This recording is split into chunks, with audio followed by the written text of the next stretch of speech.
yang ingin cepat masuk surga, ini saya turunkan amalan yang dengan ini banyak peluang Anda untuk mendapatkan bekal-bekal ke surga. Tapi kalau nggak mau, silahkan aja. Kalau memang Anda sudah pengen ngapling tempat di neraka. Karena itu, saya berikan Anda rahasia luar biasa. Saat ayat ini turun, tidak ada satu sahabat pun kemudian. Jadi kalau Anda sedang malas-malas, maaf ya, sholat dipanggil agak malas. Dekat puasa, agak perasaan belum siap. Pahami lewat pemahaman seperti ini. Ini Allah turunkan pada saya, supaya saya meraih surga saya. Bukan ingin mempersulit keadaan hidup saya.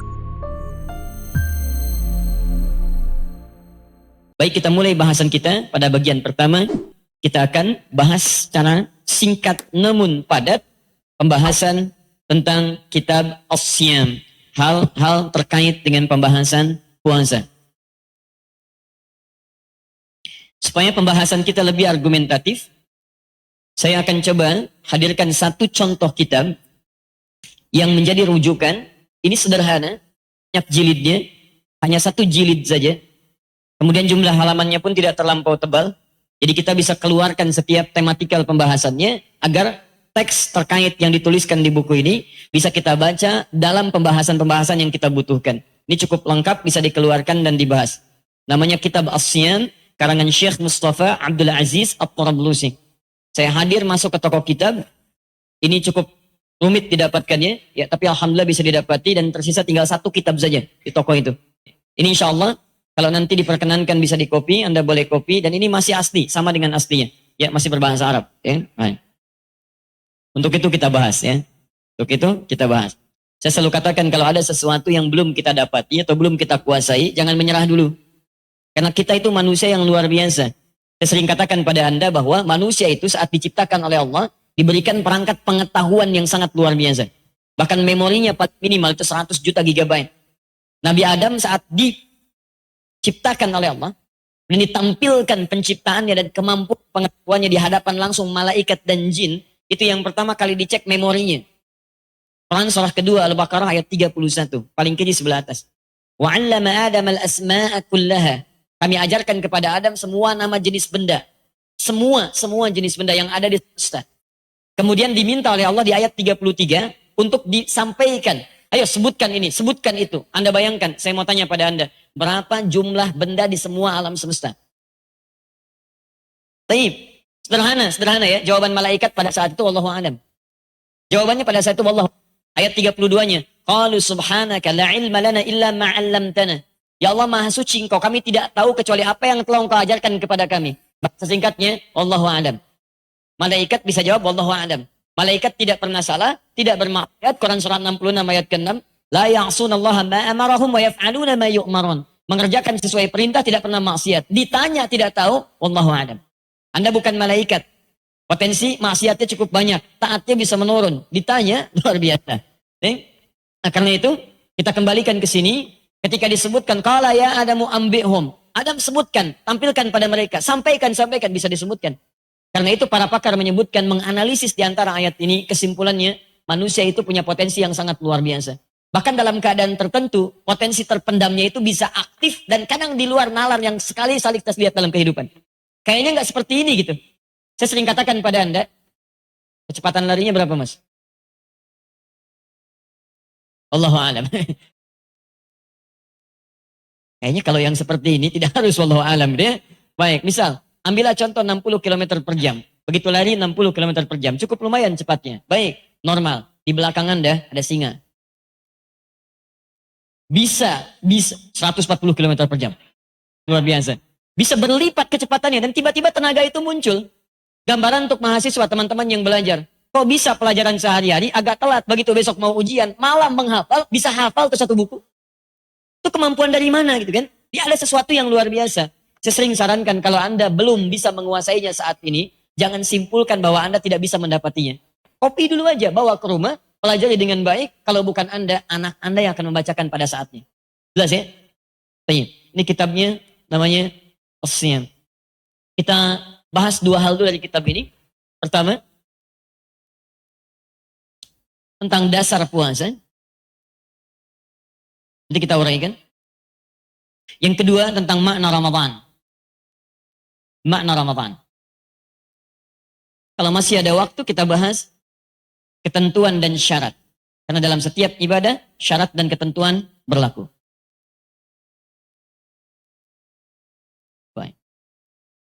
Salat ada ketentuannya? Ada. Ada syaratnya? Ada. Haji ada ketentuannya? Ada syaratnya? Ada. Nikah ada ketentuannya? Ada syaratnya? Ada. Syarat dan ketentuan berlaku. Baik, kita mulai bagian pertama. Kita agak cepat karena kita hanya punya waktu untuk bagian pertama ini.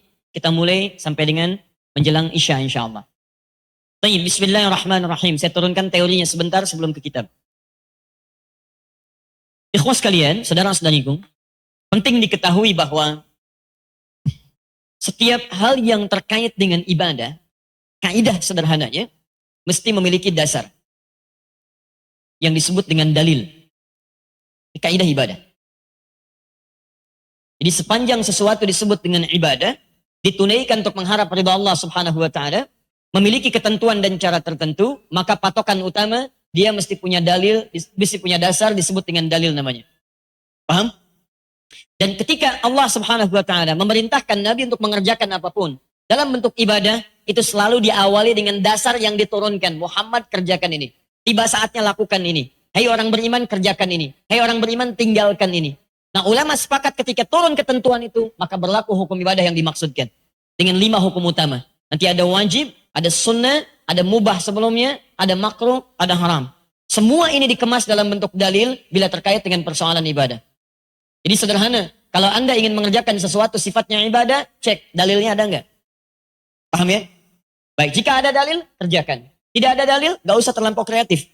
Ya, jangan menyusahkan diri sendiri. Allah memberikan batasan itu supaya hidup kita mudah. Cukup kerjakan ini, aktualisasikan nilainya dalam kehidupan, jangan membuat repot diri sendiri. Jika ada, kerjakan. Tidak ada, cukupkan sampai di situ. Dan nanti jenis dalil jangan disimpulkan terbatas. Ada dari Quran dan Sunnah sebagai yang utama. Ada nanti ijma' dari para ulama. Ada qiyas nanti, dan ada turunan-turunan yang lainnya. Begitu turunannya ada, maka ada kemudahan bagi kita untuk mengerjakannya. Paham sampai sini? Baik. Jadi urusan agama, ibadah, patokannya apa? Dalil. Baik. Malam ini insya Allah ada tahajud? Ada. Dalilnya mana? Quran surah ke-17 ayat 79. Hadis riwayat Al-Bukhari nomor hadis 2008. Besok sebelum subuh ada salat 2 rakaat? Ada. Dalilnya mana? Hadis riwayat Muslim nomor hadis 724. Besok ada peluang menunaikan rawatib? Ada. Berapa rakaat? 12 rakaat. Dalilnya mana? At-Tirmidzi nomor hadis 414.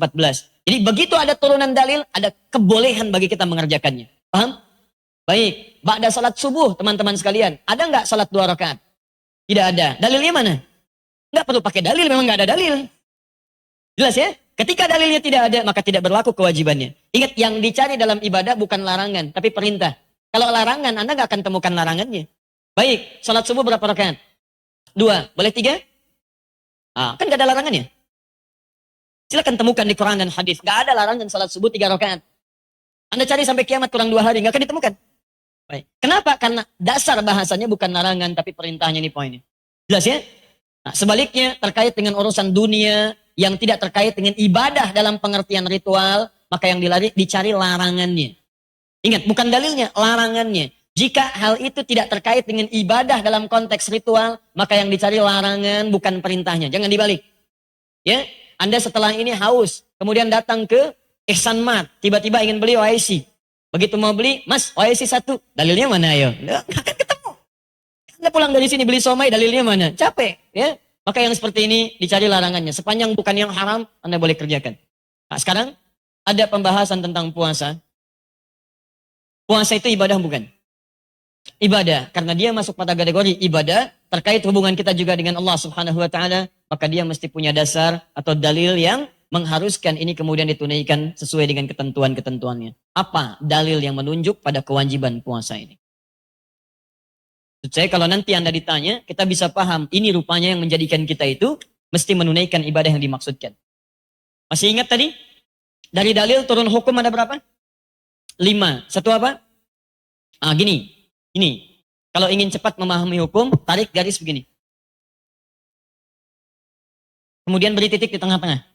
Atau garis. Di tengah ini tuliskan M, mubah. Garis kanan, kalau geser ke kanan, ambil positif ke sini, ambil negatif ke sini. Kalau geser ke kanan, naikkan sedikit sini sunnah. Sampai sini lagi, wajib. Geser ke kiri, jadi negatif ke sini, mubah, turun sini, makruh. Jelas? Tidak ada larangan, cuma tidak disukai. Dosa sih enggak, cuman Allah enggak suka. Baik, Anda mengerjakan itu, cuman dosa sih enggak, cuman Allah enggak suka. Kalau Allah enggak suka, bagaimana rahmat bisa turun kepada Anda? Jelas ya? Anda mau bertamu pada seseorang, orangnya enggak suka. Anda ke situ dosa sih enggak, cuman ketika Anda datang di hadapannya, dia enggak suka akan kedatangan Anda. Bagaimana kira-kira Anda berinteraksi dengan orangnya? Nah sekarang Anda mengerjakan perbuatan yang Allah enggak sukai, dosa sih enggak. Cuman kayaknya ketika Anda ingin mengerjakan, bagaimana Allah menyikapi pekerjaan Anda itu? Paham ya? Tarik ke sini, haram. Untuk menentukan apakah ibadah memiliki turunan hukum ini, apakah dia menjadi mubah, sunnah, wajib, makruh, bahkan haram, kita harus lihat pada keadaan dalil saat diturunkan yang meminta kita mengerjakan atau meninggalkan ibadah yang. Kalau sifatnya perintah untuk kerjakan, kemungkinan besar ini ada ini. Tiga dari sini tarik ke kanan. Dari mubah naik ke sunnah dan ke wajib. Kalau sifatnya larangan teman-teman sekalian, maka kemungkinan tarik ke sini. Bisa makruh, bisa haram. Jelas? Ini perintah, ini larangan. Paham di sini? Sekarang kita praktekkan ini ke dalam konteks puasa. Kita lihat apakah itu sifatnya perintah atau larangan. Setelah itu kita lihat apakah sifatnya kalau perintah sunnah atau wajib. Dengan itu kita mengerti pembahasan tentang dasar kewajiban kita dan konsekuensinya apa. Kalau sunnah konsekuensinya apa. Kalau wajib konsekuensinya apa dalam kehidupan kita. Paham? Alhamdulillah. Satu. Walaupun kita sudah sama-sama memahami, tidak ada salahnya kalau kita coba sedikit bacakan apa yang dituliskan di kitab ini. Bismillahirrahmanirrahim. Saumu Ramadan, puasa Ramadan, wajibun binassil kitabi was sunnah wal ijma'. Sudah diberikan kesimpulan pertama, tapi tahan sebentar.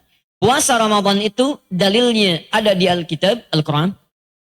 Kemudian as-sunnah, sunnah Nabi SAW. Dan ketiga, ijma'. Kesepakatan para ulama dalam satu hukum tertentu yang tidak bisa dibantu buat aspek-aspek yang lainnya. Kita lihat pertama, dalilnya dari Al-Quran, surah kedua Al-Baqarah, ayat 183. Quran, surah kedua, ayat 183. Perhatikan redaksinya. Saya ajarkan Anda sedikit untuk membaca bahasa-bahasa Al-Quran. Lihat baik-baik. Ya ayyuhalladzina amanu. Hei orang-orang yang telah menyatakan dirinya beriman kepada Allah Subhanahu wa taala. Fokus ya.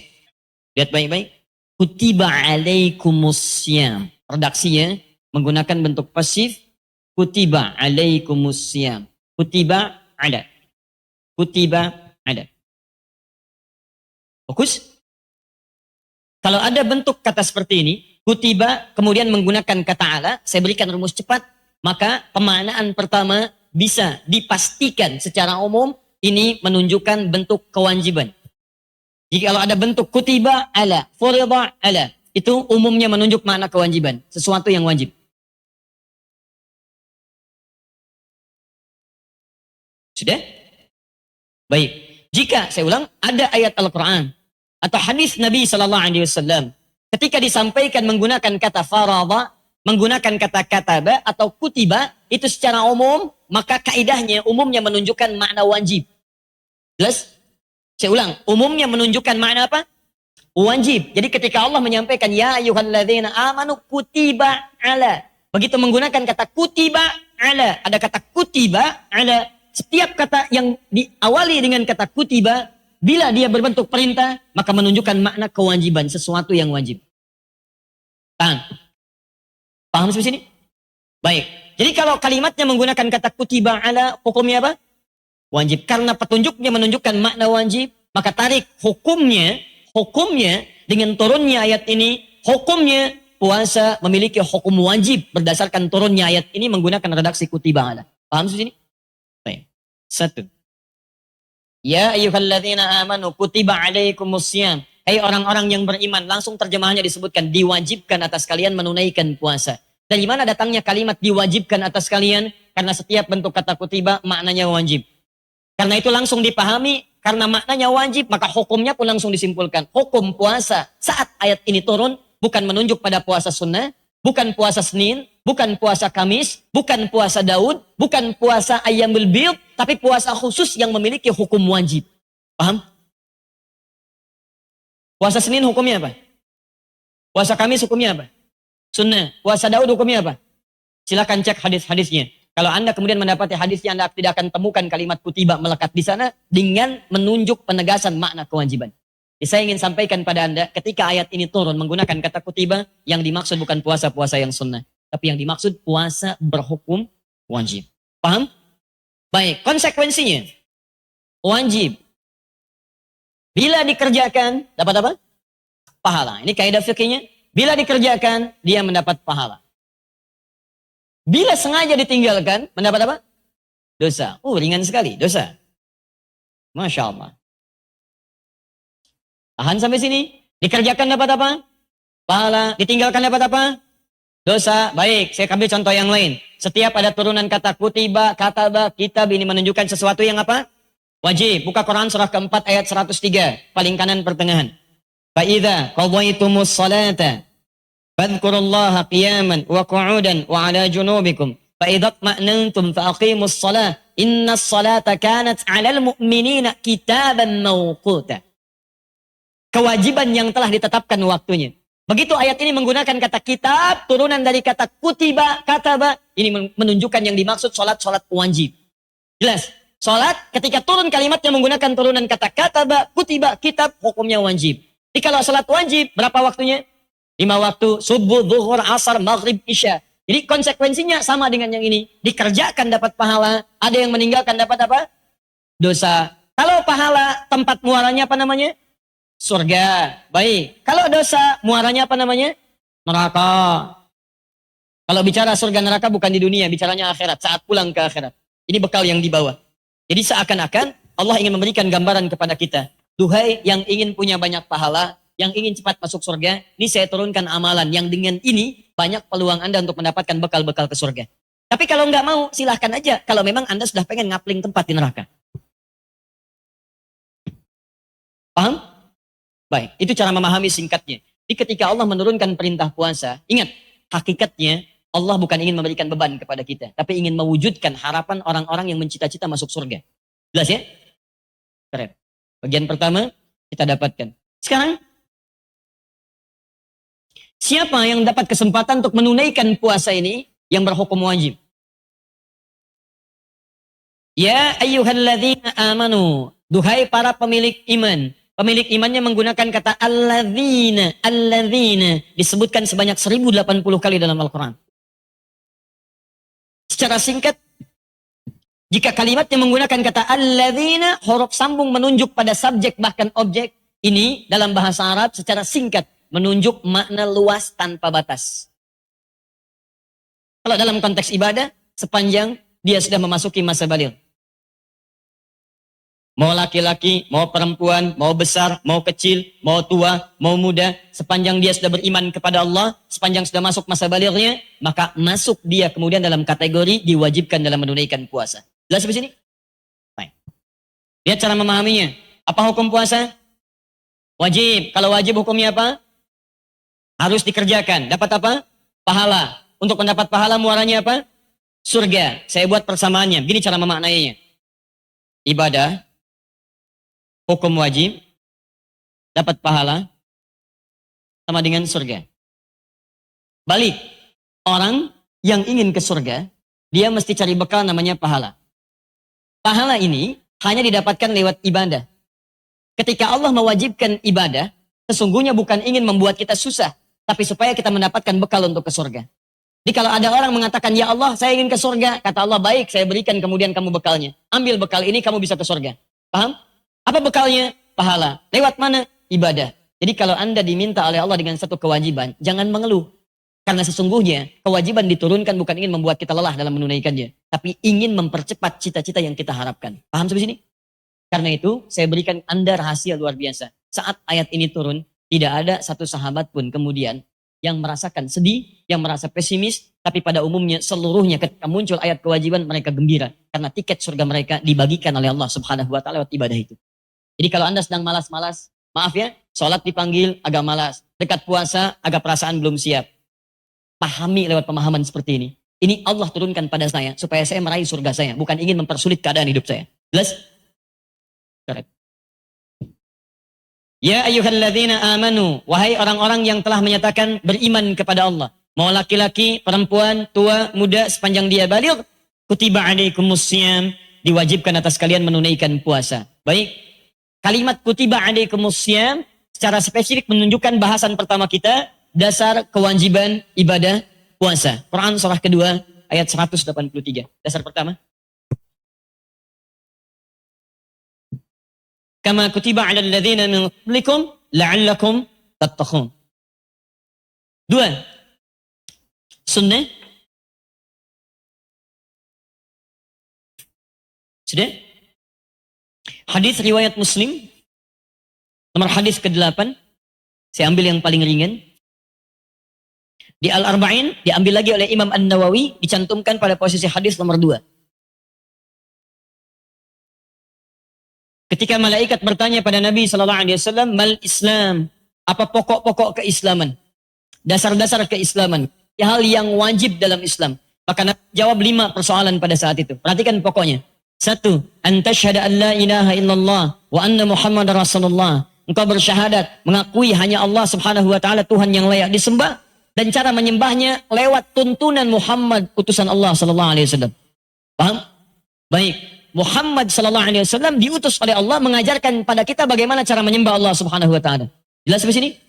Tayyib. 2, wa tuqimas salat. Jika ada orang kemudian mau masuk Islam, dia salat tapi tidak syahadat, tidak sah keislamannya.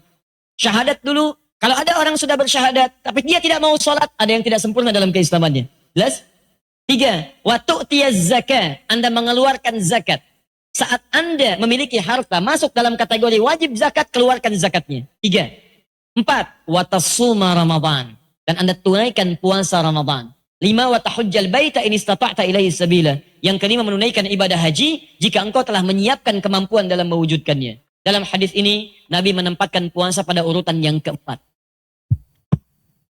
Ketika ditanya oleh malaikat Jibril, jawaban Nabi sallallahu alaihi wasallam tentang kewajiban dalam Islam, Nabi menjawab puasa, urutan nomor 4. Lihat, ayatnya menyebutkan wajib.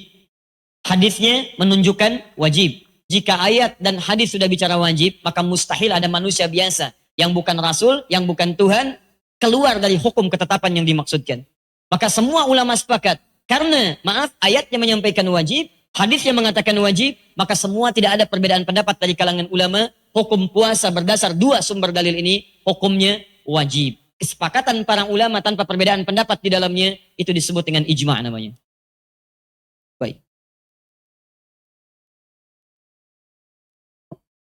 Tahan. Kita belajar pengetahuan sejenak ya, supaya lebih mengetahui argumentasi dengan baik. Jika satu kewajiban, satu perintah, jelas dari Qur'annya, jelas dari hadisnya, dan ada ijma' di dalamnya, perhatikan baik-baik, maka kaidahnya, ibadah yang diturunkan ini tidak main-main dan ada sesuatu yang sangat istimewa di dalamnya. Saya ulang. Jika ayatnya sudah jelas, hadisnya jelas menunjukkan hukum, dan ulama tidak ada perbedaan pendapat di dalam menetapkan hukumnya sesuai dengan 2 dasar tadi, maka ini menunjukkan ibadahnya sangat penting dan ada sesuatu yang sangat istimewa di dalamnya. Paham sini? Nah, sekarang pertanyaannya, apa keistimewaan ibadah ini sampai-sampai ayatnya tidak ada yang samar mengatakan wajib, hadisnya mengatakan wajib, dan tidak ada satupun ulama yang berbeda pendapat untuk menetapkan kewajibannya. Inilah pembahasan terpenting yang kita bahas pada malam hari ini. Apa rahasia di balik ibadah puasa ini yang sampai Allah cuma turunkan 1 kali dalam setahun untuk bisa menunaikannya. Ini pembahasan intinya. Bismillah. Saya lupa tanya, boleh saya hapus? Nah, alhamdulillah. Luar biasa. Pembahasan spesial kembali ke fitrah. Datang, nerangkan, tulis sendiri, hapus sendiri, luar biasa. Masya Allah. Ayo saya simpulkan supaya paham apa yang saya uraikan. Kita akan bahas tentang puasa, pertama dasarnya sudah kita bahas. Kesimpulan hukumnya apa? Wajib. Baik, kalau wajib dikerjakan dapat apa? Pahala. Kalau banyak pahala masuk kemana? Surga. Maka cara membaca kesimpulannya, kalau diwajibkan akan sesuatu, jangan marah. Karena itu mempercepat kita untuk ke surga. Jelas? Baik, kaidah kedua, apakah di Quran disebutkan puasa wajib? Ya, dalilnya apa? Quran surah kedua ayat 183. Apakah di hadis disebutkan wajib? Ya, dalilnya apa? Di antaranya hadis Muslim hadis yang ke-8. Apakah ada ijma' ulama menetapkan kewajibannya? Ya, kaidah selanjutnya, jika di Quran dikatakan wajib jelas, hadis jelas dan ulama ijma', ini menunjukkan ada yang istimewa dalam ibadah itu. Saking istimewanya, semua jelas, tidak ada perbedaan di dalamnya. Apa keistimewaan Ramadan? Ini pembahasan yang kedua. Baik. Masih ingat tadi puasanya hukumnya apa? Wajib. Kalau Senin puasa hukumnya apa? Baik. Selasa hukumnya apa? Baik. Rabu hukumnya apa? Kamis hukumnya apa? Puasa Daud hukumnya apa? Ayyamul Bid hukumnya apa? Karena ini puasanya wajib, maka yang dimaksud bukan nama-nama puasa tadi. Pertanyaannya, puasa apa yang diwajibkan saat ayat ini diturunkan? Puasa apa namanya? Apa dalilnya? Baik. Quran surah kedua ayat 185. Quran surah kedua ayat 185. Awas, tidak cukup dengan ayat 1 yang tadi. Ayat 183 mengatakan, ya ayyuhalladzina amanu kutiba alaikumusiyam. Hai orang-orang beriman, sekarang wajib puasa. Kalau nggak dikasih tahu kapan waktunya, bagaimana menunaikannya? Anda tanya, ya Allah puasa apa ini? Kapan waktunya? Maka turun ayat selanjutnya menerangkan, ini yang saya maksudkan, bukan puasa yang lain. Kapan ya Allah waktunya? Ayat 185-nya, paling kiri pertengahan. Syahr Ramadan alladzi unzila fihi al-Quran. Puasa yang saya maksudkan ini, bukan puasa yang sebelumnya kamu tunaikan, terbiasa kamu kerjakan, bukan yang itu. Ini adalah puasa yang khusus ditunaikan pada bulan Ramadan saja. Bulan yang saat itu Al-Quran diturunkan. Ramadan. Masya Allah. Jadi puasa yang dimaksudkan puasa apa? Ramadan hukumnya apa? Ada pahalanya? Kalau ada peluang ke surga? Siapa yang ingin masuk surga boleh angkat tangan? Masya Allah, semua angkat tangan. Baik, saya ulangi. Siapa yang masuk surga angkat tangan? Baik, semua angkat tangan. Tahan sebentar. Ramadan, di dalamnya ada pahala mengantarkan Anda ke surga. Jadi kalau orang dikasih surga, dia angkat tangan. Ada orang dikasih Ramadan, dia nggak angkat tangan. Orang aneh.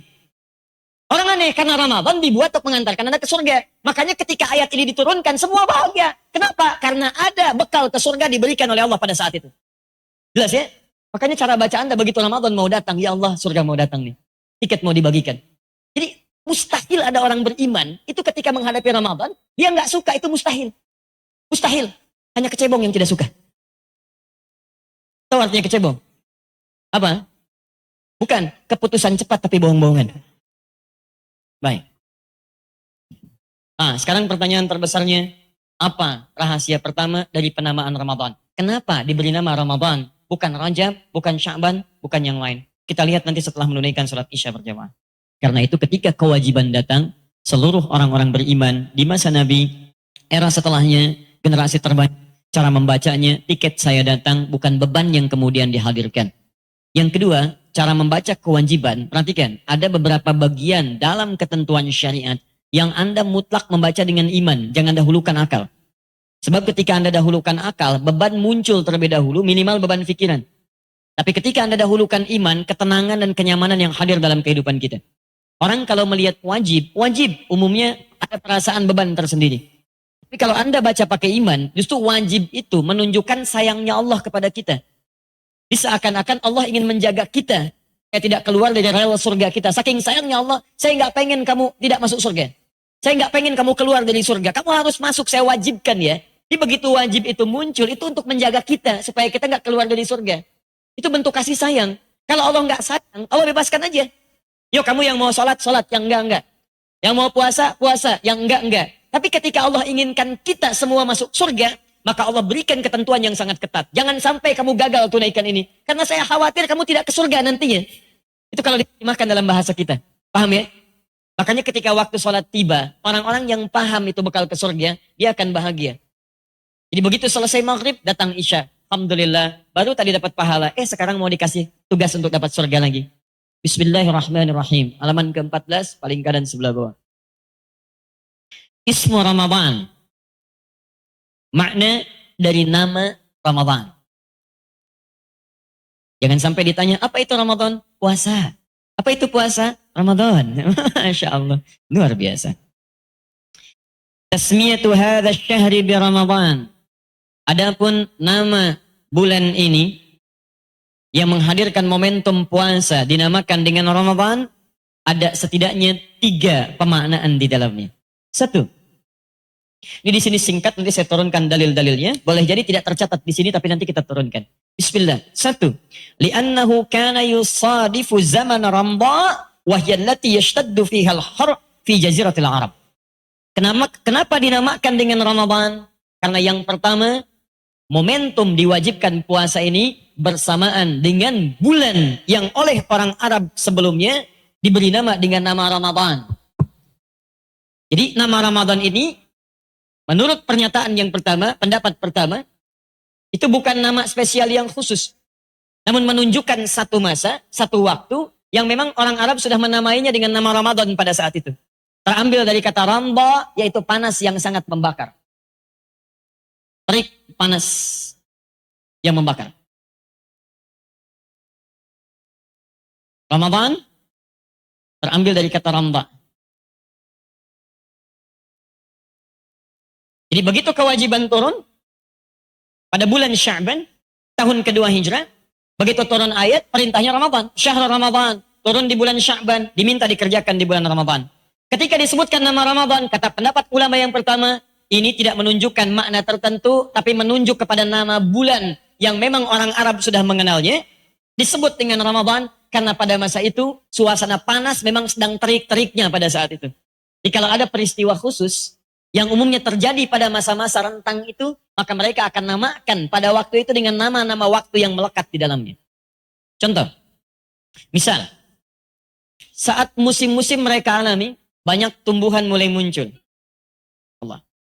Musim semi maksudnya. Tumbuhan muncul, mulai berbunga, daun-daun mulai mekar dan sebagainya. Maka mereka namakan dengan Rabi'. Rabi'. Bulan saat tumbuhan itu mulai muncul. Rabi'.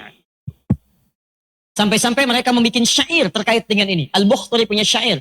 Atakar rabi'u yakhtalu dhahika minal husni hatta kada an yatakallama. Duhai, musim semi telah muncul. Saking bagusnya, tumbuh-tumbuhan mulai mekar. Bunga-bunganya mulai berwarna. Seakan-akan memberikan senyuman, bahkan kiranya terlihat seperti ingin tertawa.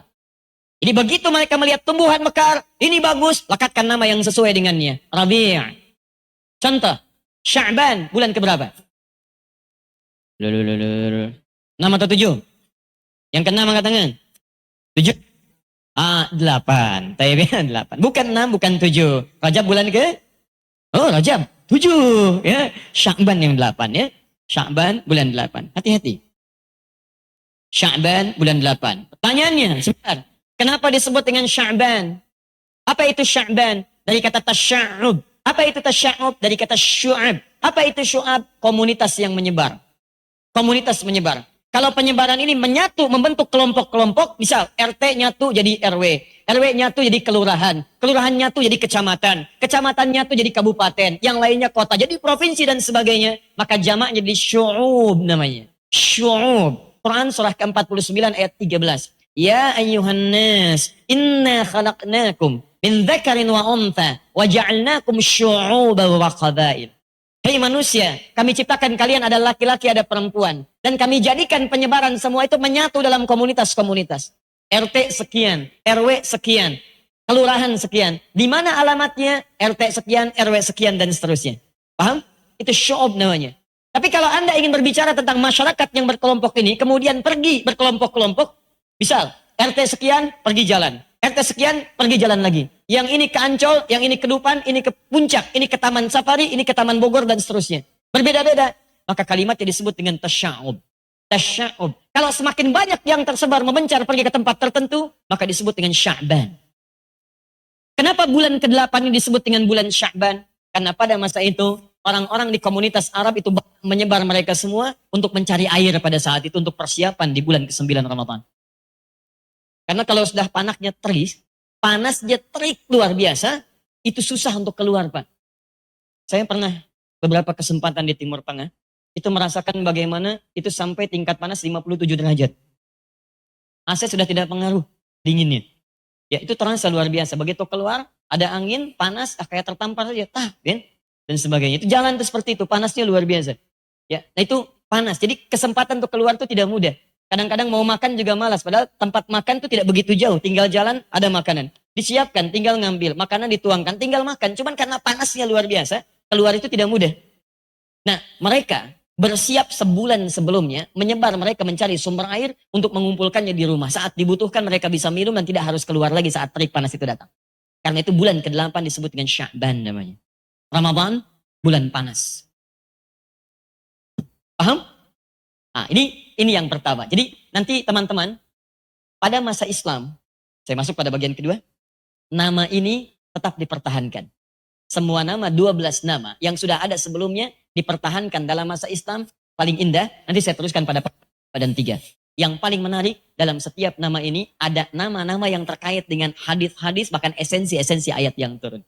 Rajab tetap Rajab. Di masa jahiliyah ada Rajab. Sya'ban tetap Sya'ban. Al-Muharram tetap Al-Muharram. Safar tetap Safar. Nanti 12 nama ini itu ada maknanya ketika syariat diturunkan. Paham ya? Termasuk tahun. Baik, saya tanya pada Anda. Nabi dilahirkan tahun apa? Oh, kan? Gak disebutkan tahun-tahun Masehinya.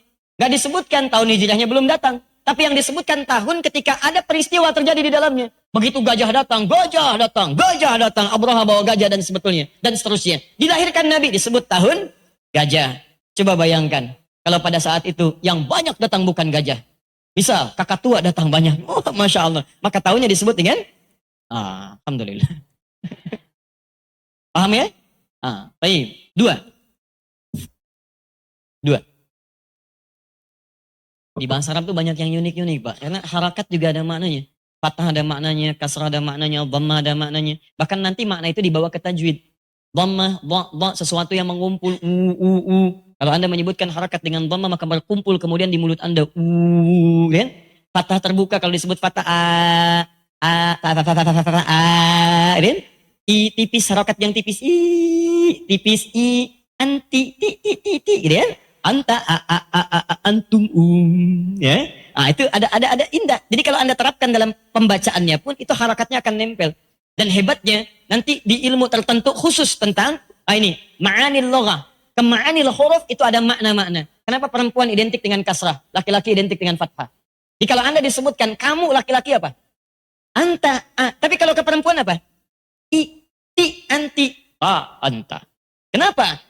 Untuk menunjuk harakat kasrah itu tipis. Karena perempuan itu harakat-harakatnya penuh dengan kelembutan. Tipis karena sifatnya lebih lembut. Ada keanggunan di dalamnya. Dia ada harakat-harakat yang ketika disebutkan kalimatnya mewujudkan karakteristik kehidupannya. Laki-laki tidak terbuka. Fathah. Penuh dengan di bawah. Fathah alamatnya nasab. Nasab sesuatu yang tertancap dengan kuat. Kalau sudah punya prinsip yang kuat, sulit kemudian untuk ditolak. Papa sudah katakan begini. Tapi Pak tidak begini. Fathah. Perempuan tidak. Kasrah. Masya Allah. Udah pulang dari sini jam 1 malam. Begitu keluar, gitu ya. Anda nggak usah takut, tunjuk. Kasroh ya. Sudah selesai masalah. Terus dia berubah. Patah ya. Sudah. Habis itu lari. Udah. 2. Allahumma sholli ala Muhammad. Apa yang terjadi malam ini? 2. Bismillah. Ini menarik. Wakila summiya Ramadan li'annahu yarmadu dzunub aw yahriquha. Allahu akbar. Kedua, tidak ada ini satu golongan dari ahli bahasa. Tidak ada dalam bahasa Arab setiap kalimat yang tidak punya makna. Terlebih ketika kalimat itu dipertahankan dalam masa-masa syariat. Jadi kalau ada kebiasaan orang Arab, kemudian dipertahankan pada masa Islam, itu tandanya ada kebaikan di dalamnya atau ada kesesuaian dengan nilai-nilai syariat di dalamnya. Jadi syariat itu mengakomodir tradisi sepanjang tradisi itu tidak bertentangan dengan syariat. Apalagi kalau ada nilai-nilai syariat memang diterapkan dalam tradisi itu. Contoh, orang jahiliyah itu punya tradisi menghormati orang yang baru punya keturunan dengan melekatkan nama, anak pada bapaknya.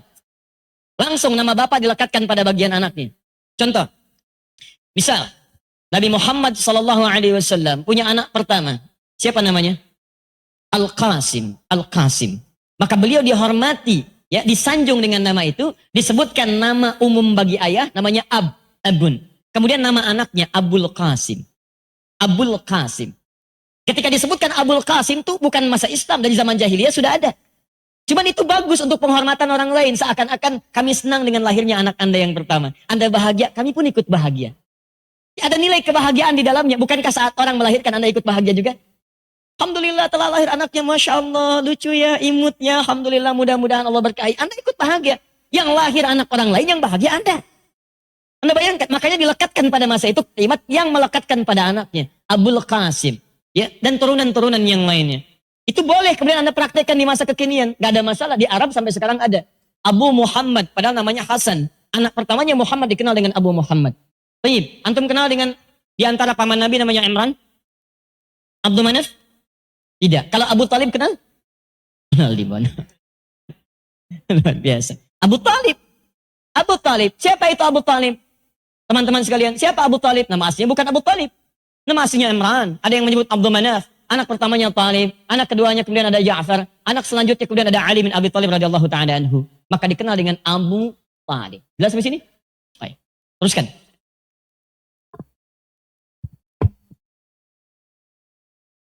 Ramadan, apa esensi makna dari itu?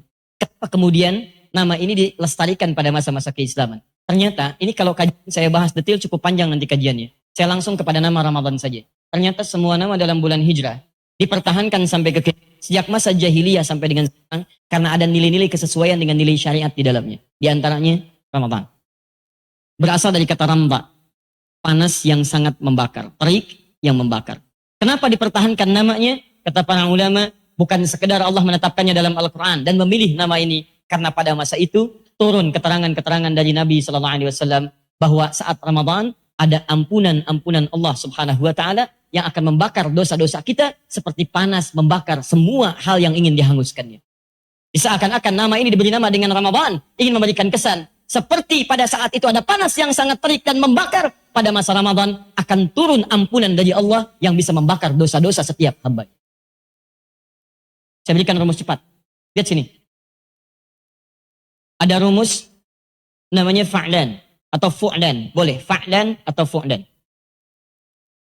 Kalau di satu kalimat ujungnya, cepat, ada alif dan nun. An, itu maknanya superlatif. Sirah mubalaghah, banyak. Bentuknya bisa u'an, atau a'an. A'an, ya, a'an. Bisa a'an, ada u'an. Di sini, di tempat kita ada sahabat namanya So'ib. Panggilannya a'an. Ya, nah itu ada suka agak aneh memang. Oke. Kadang-kadang Adi dipanggil misalnya yang lain ya. A'an, u'an, a'an, fa'an, fu'an. Contoh. Ghafara, ampunan. Sifat untuk mengampuni. Kalau Anda ingin bentuk kalimatnya superlatif yang banyak ampunannya, tambahkan alif dan nun di ujungnya. Alif, nun. Rubah rumusnya gini. Fa'lan atau fu'lan. U'an, ganti gua jadi u. Ininya matikan. Ghufran, yang banyak ampunannya. Jelas? Rahimah, rahmat, rahimah. Kasih sayang. Yang banyak kasih sayangnya. A'an, tambah alif dan nun ujungnya. Rahimah jadi Rahman, yang banyak kasih sayangnya. Paham? Perhatikan baik-baik.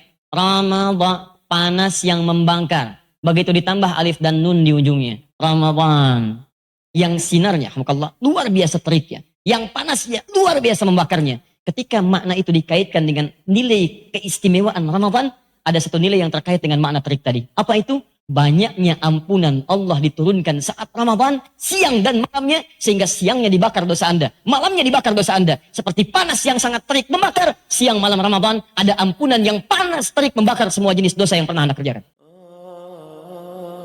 Like and subscribe.